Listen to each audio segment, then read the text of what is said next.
Welcome back to the Panic Room, everyone, for the next installment of the Madman's Library. Now, if you haven't tuned in for any of our previous episodes, please head on down. I'll link episode 1 down below. So I got this book from Mysterious Universe, which is my absolute favorite podcast of all time. You guys should definitely go check them out if you're at all into podcasts. And when they reviewed this book, I was like, I gotta have it. And I am so glad I did. But if you want more details, check out episode 1. Today we're going to cover the chapter Curious Collections. So guys, I have to be honest with you. I went into this chapter thinking, how crazy can this be, right?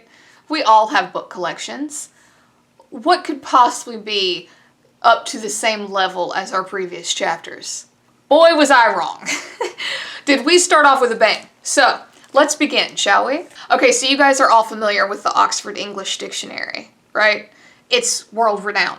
Get this, okay? I never thought about this. This is one of those things, I mentioned it in past videos, that you know it, but you never stop to think about it, or like its origins. So there was this school teacher by the name of James Murray, and he wanted to compile a new lexicon of the English language, now known as the Oxford English Dictionary. However, he very soon realized that it was going to take the rest of his natural life to do this shit, so he decided to outsource it, and this was in 1879. So he, I guess put the word out to libraries and stuff like that. So he got a lot of bites, but one guy in particular stood out to him because he just kept putting in all of these entries, and it was a guy by the name of Dr. William Chester Minor of the Broadmoor Asylum for the Criminally Insane. Now, if you're like me, you know where this is heading. So this guy, over the years, this guy was sending in thousands of words to be included, right? Because you had to send in the word, its definition, and an example. So they become friends, over letters. And our James, our school teacher, he keeps asking him, hey, Doc, can I come visit you? I've been talking to you for years. Let's meet up, let's have lunch, all this. The guy kept turning him down. You know where I'm heading. So all this time, our school teacher's thinking he's a doctor at this asylum, right? No, he's an inmate. Yeah, so apparently one night in 1871, he shot and killed an innocent passerby by the name of George Merritt, believing him to be a thief. And he was sent to the asylum, but the doctors said that he wasn't dangerous, so they just pretty much gave him a room and let him read and do whatever he wanted. And when the guy got a hold of this whole thing with the Oxford English Dictionary, he was like, hell yeah, I love words. So he just started sending in a bunch to our school teacher guy, James. Crazy, huh? I would never have thought. So yeah, there's a bunch of words in the Oxford English Dictionary that wouldn't be there without this asylum inmate. So the next entry, again, something you're all aware of, the Encyclopedia Britannica, right? I mean, who remembers the commercials? I remember the commercials as a kid, on TV for the Encyclopedia Britannica. So apparently, back in the day, it was just wildly inaccurate. Okay, so get this. Okay, so the first edition of the Encyclopedia Britannica appeared in 100 installments, sent out weekly, from 1786 to 1771, and apparently it was notorious for its errors and wild speculation. For example, the excess use of tobacco has the effect of drying up the brain to a little black lump consisting of mere membranes. It describes the state of California as a large country to the West Indies, possibly an island or a peninsula. So yeah, you see where I'm going with this. It was just wildly inaccurate, which tends to be the theme for a lot of our works coming up. And it's glorious. Just wait.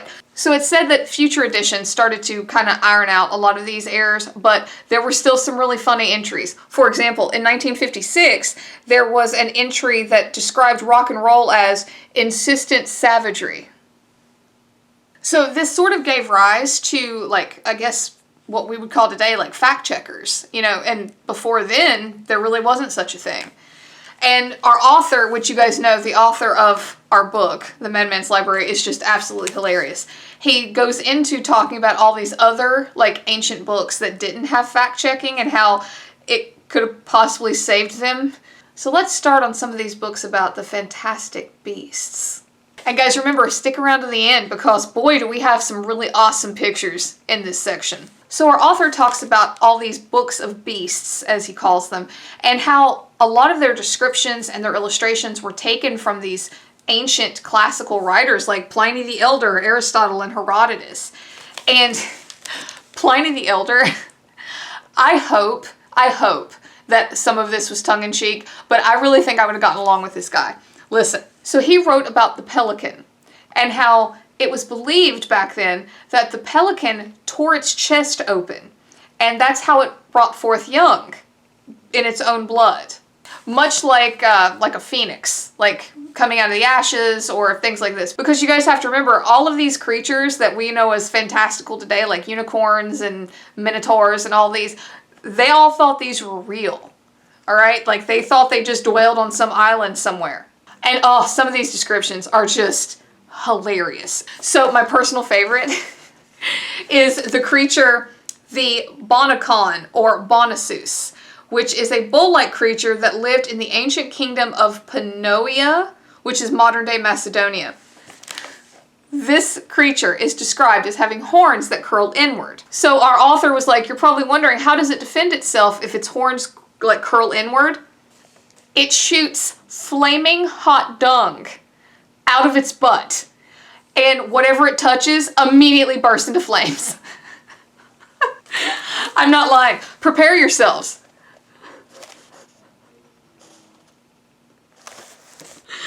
I wish that was real. Can you see that? Oh my gosh, that would be hilarious. So you have these like fantastical beasts, but like I said, you know, you have some of them describing like actual animals like the pelican and just getting it wildly wrong. Another one was bears. Apparently they believed that bears gave birth to these like amorphous little blob things, and they had to lick them until they were in the shape of a bear. And going back to like our origin of words, apparently like being licked into shape, that's where it originated, was people talking about like bears licking their cubs into shape. I know, I love language. Holy God, that's hilarious. So there's another entry from Pliny the Elder, and apparently in his book, Natural History, he is making fun of the Greeks, calling them gullible because they believe in werewolves, but then immediately starts talking about how if you smear mouse shit on your head, you can cure baldness. So I love that. Part of me hopes that he knows that like mouse shit doesn't do anything, and he was just trying to like make them believe something else. Like, how funny would that be? So the next guy he talks about is a man by the name of Edward Topsell, and he had two books, A History of Four-Footed Beasts and A History of Serpents, that were published in the early 1600s. And this guy had a lot of weird beliefs about some animals. Okay? Here are a few of them. So he said in his book that weasels give birth from their ears, and elephants worship the sun and the moon. And to take that a step further, he also had like mythical creatures in this book, and he included them like they were nothing, like right next to real animals. And my personal favorite, and the one that's pictured in our novel, The Madman's Library, is the Persian manticore.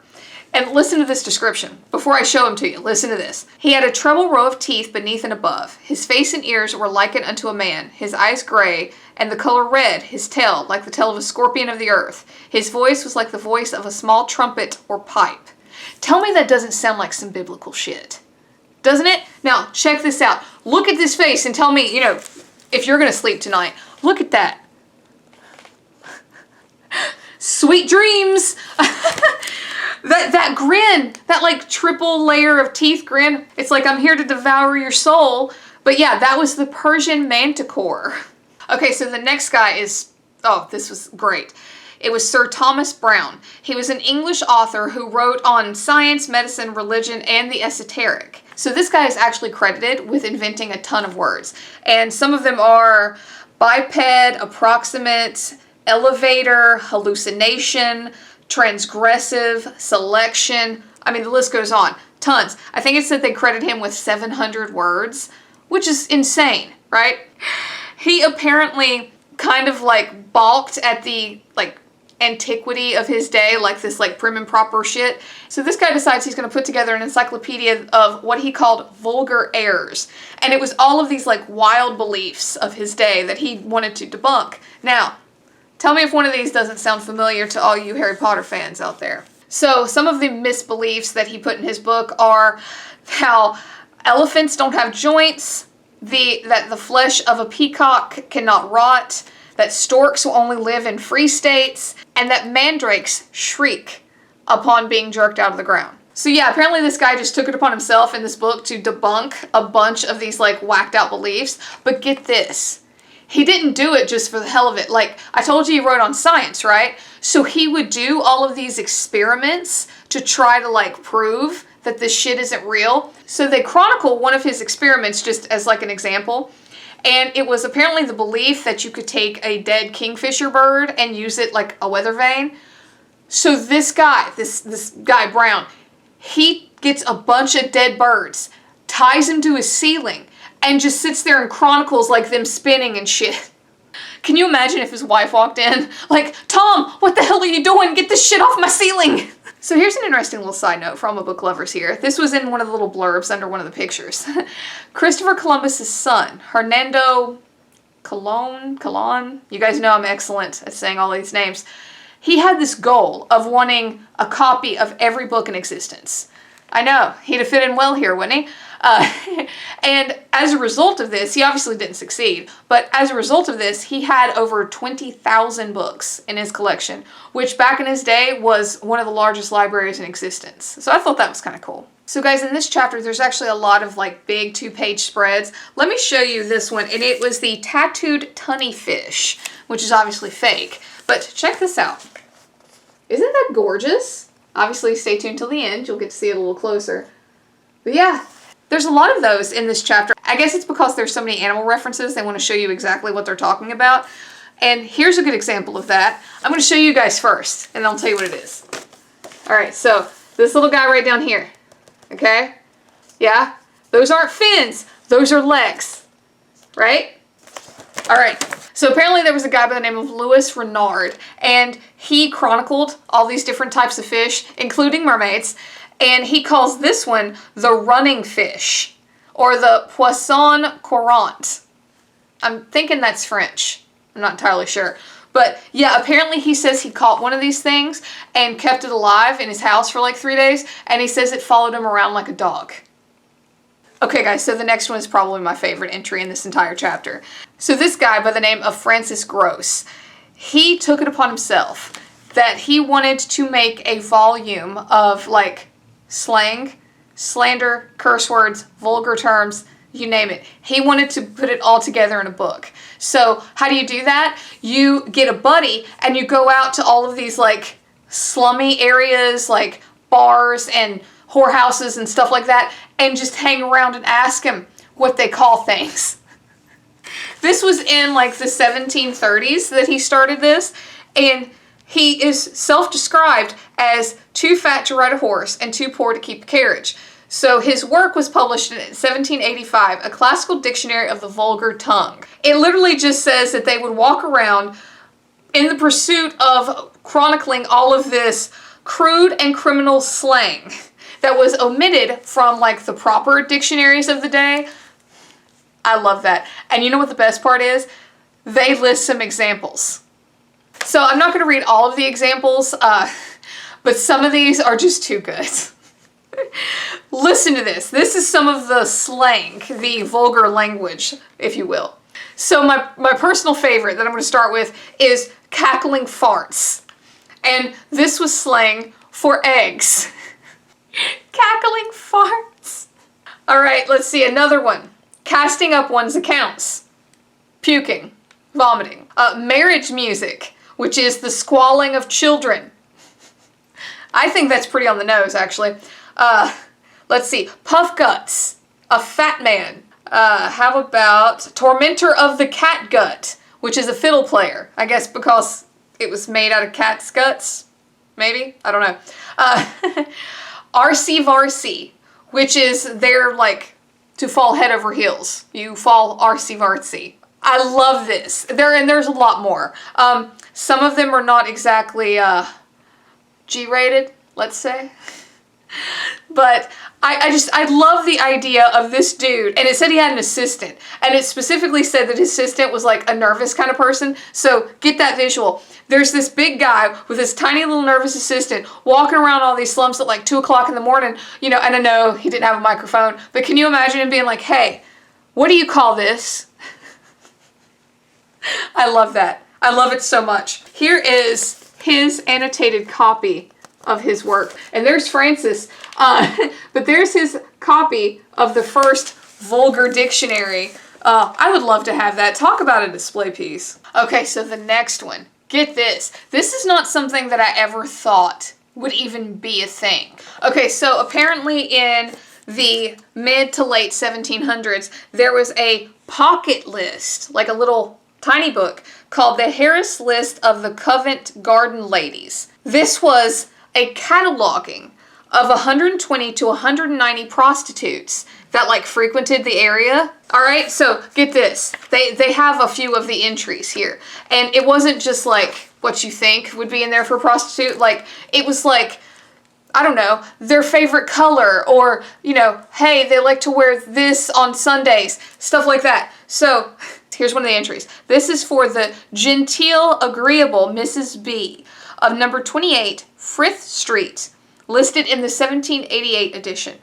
It says that she is distinguished more by her elegancy in her dress than the beauty of her person, which might perhaps have been ranked in the list of tolerable, had not the smallpox been quite so unkind. She is, nevertheless, desirable and well-tempered for her price. So here's another one. Now this one got real fancy with her entry. Listen to this. Mrs. Clecamp of number 2 York Street near Middlesex Hospital is noted as one of the finest, fattest figures, as fully finished for fun and frolic as fertile fancy ever formed.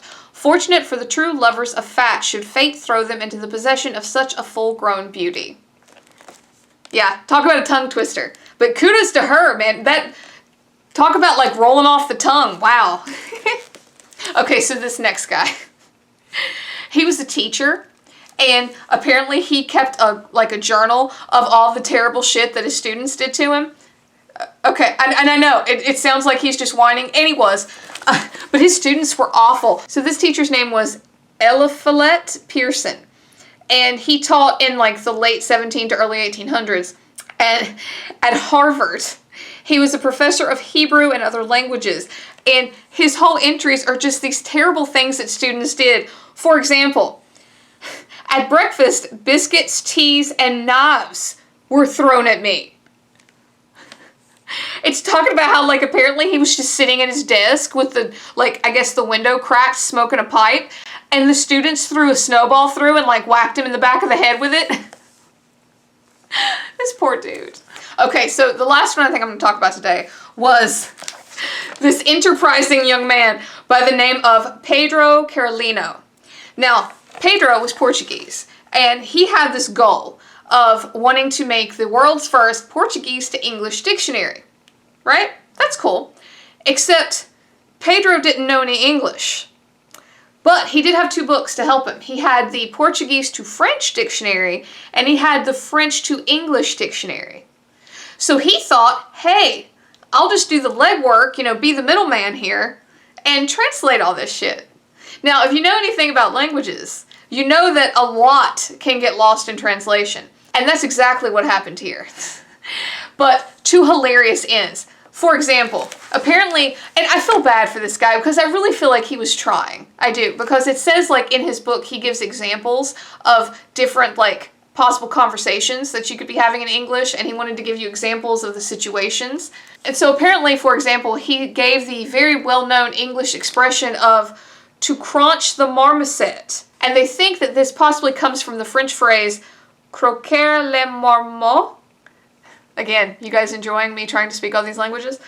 And that means to, like, wait patiently for someone to open a door. So they think that's where he got this from. So he has this one scene that is just a great example of how you can't do this because everything gets lost in translation. The scene is described as being like this man who is purchasing horses, and he's unhappy and he wants a refund. However, it doesn't really go as planned. So listen to this. He says things like, "Here's a horse who have bad looks. Give me another. I will not that. He not sall no to march. He is pursy, he is foundered. Don't you are ashamed to give me jade like this? He is unshoed. He has nails up. He want to be a lead. To which the horse dealer nervously replies, your pistols are at loads. So you see, this was just hilariously bad. But because humanity doesn't change, apparently it got this like cult following in like the 1850s. And it is even said that Mark Twain was a fan, and he wrote the introduction in the American version of this book, and he said that nobody can hope to produce its fellow. It is perfect, it must and will stand alone, and its immortality is secure. One cannot open this book anywhere and not find richness. This celebrated little phrase book will never die while the English language lasts. I hope that Mark Twain wrote this like all in jest. But I mean, truth be told, here we are still talking about it, so he wasn't wrong. But guys, I think I'm going to end this video here. I know this was a bit of a longer one, but boy, this chapter just had a ton in it.